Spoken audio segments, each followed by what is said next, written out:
Okay, we are going to move on to our reading lesson. The objective today is to determine the main idea using key details. We are going to review what we already know about main idea. Then we will follow a practice together.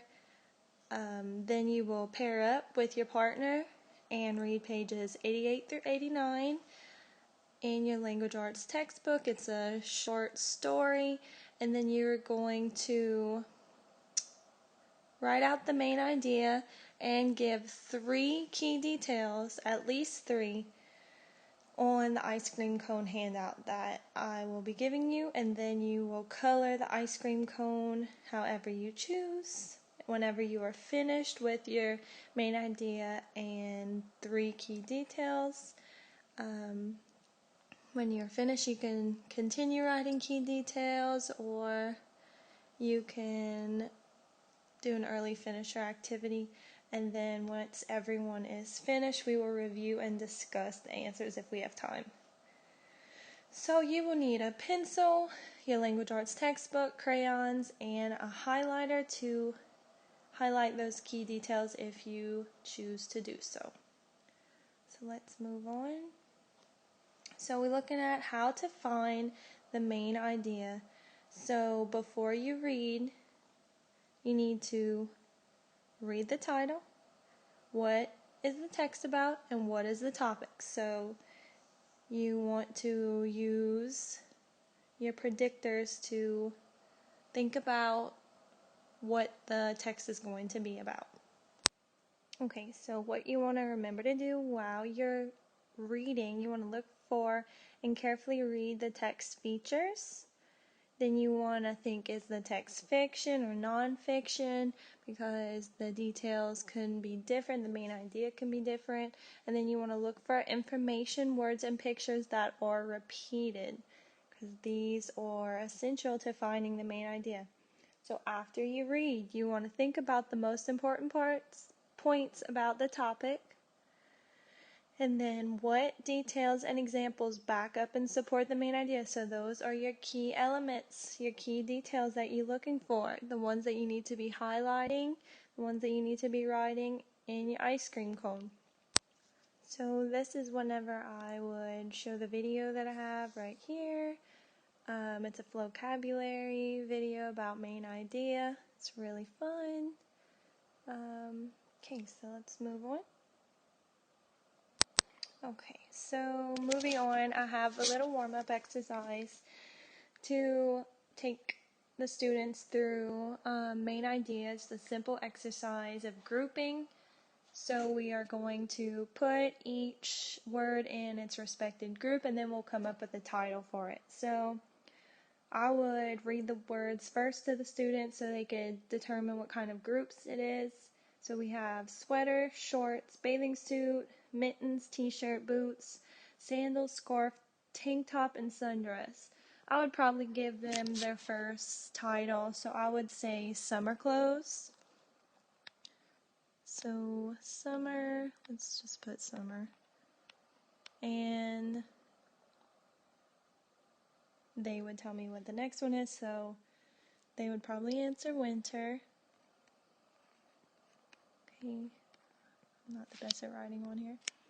So let's look. The first word, sweater, what would that go under? Sweater would go under winter. Let's put it in a different color because it's not the title. Sweater. And then we have shorts. Where would that go? Shorts would go summer. Then bathing suit, summer. Okay. And I would just take them through each word, crossing it out as we go. Then I would ask them what the main idea of each group is. So the main idea of the first group is summer clothes. And then the main idea of the second group is winter clothes. And the shorts, bathing suit, we put t-shirt, sandals, that would all be details helping you get to the main idea. Okay, so moving on. We have a few exercises.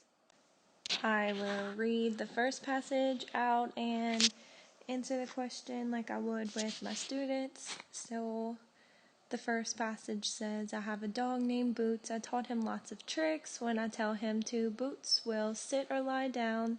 He can also wave his paw to greet people. When I say, dance, Boots, he will stand up on 2 legs and walk. I don't know of many dogs that can do such amazing tricks. And we would answer the question. The main idea of the paragraph is, A, Boots is my dog. B, Boots can sit. C, Boots is very smart. D, most dogs can't dance. So I would have the students answer what they think the answer would be. So here the answer would be, Boots is very smart. I would continue on to this second and third passage and have the students answer the questions. We would read them aloud together. And then I have another exercise. So the storm. The rain began early in the morning. It fell as hard drops, one after another. The sky was full of dark purple clouds. Thunder began as a soft rumble and became louder and louder. Lightning crashed every few minutes, making the sky a brilliant white. So what is the main idea? We would answer it together as a class. So I would read them the choices. The forms needed the rain. The thunder hurt the people's ears. Lightning made the sky bright, or the storm was very strong. And right here, the answer would be the storm was very strong. And I would ask them what 3 details could back up their choice for the main idea. So a few details they can fill in the blanks would be it fell as hard drops, so the rain fell as hard drops. The sky was full of dark purple clouds. That would be an example. The thunder began as soft rumble, became louder and louder. Lightning crashed every few minutes.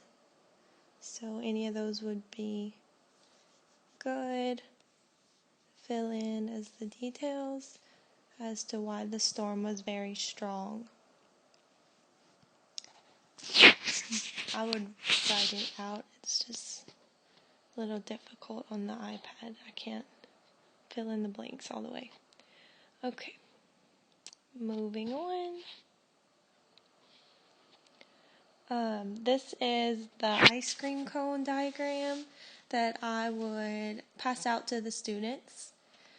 They would get in their pairs, their class pairs, and they would take out their language arts textbook to be able to fill in the blanks of this. So at this point they should know how to come up with the main idea, and they should know to highlight their details, and they could fill in the blanks of the ice cream cone. So they would read the text together with their partner. They would fill in the main idea first. They would highlight the details, then fill them into the ice cream cone, and then they're allowed to color the ice cream cone together until we would have time to go over it as a class. And I would let each pair volunteer to come up and fill in the ice cream cone.